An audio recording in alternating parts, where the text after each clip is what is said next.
Good morning, everybody. Aaron Echols here with SlopePro Roofing. We are out here on Rick Hendrick Chevrolet.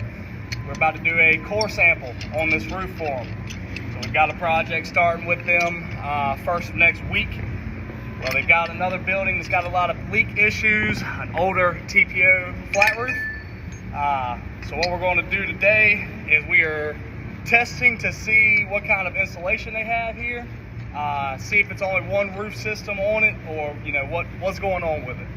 So stay tuned, and I'll show you how that's done. This right here is the core cutter. So all this goes together just like so.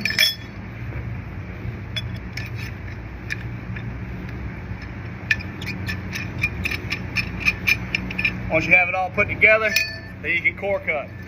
You want to find an area that's not saturated or any area that's holding ponding water.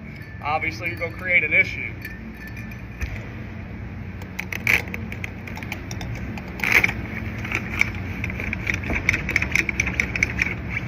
So just like that. Boom.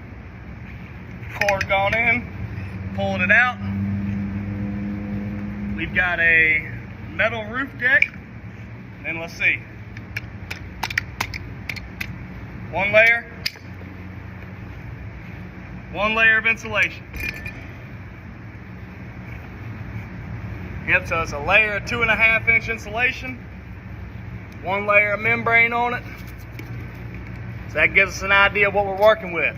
So for this particular project, as long as there's no moisture trapped in between the system, we can do a roof over on this. Now, with a core cut, obviously it's a destructive cut. So if it leaks or if it rains, it's going to leak right there unless you patch it. Now you got to patch it. Unfortunately, this roof here does not get good adhesion when you try to do a TPO patch on it. So what we're going to do is we're going to use a repair sealant on it, and that'll stop the leak until we get back out here to do the roof. Thank you guys for watching.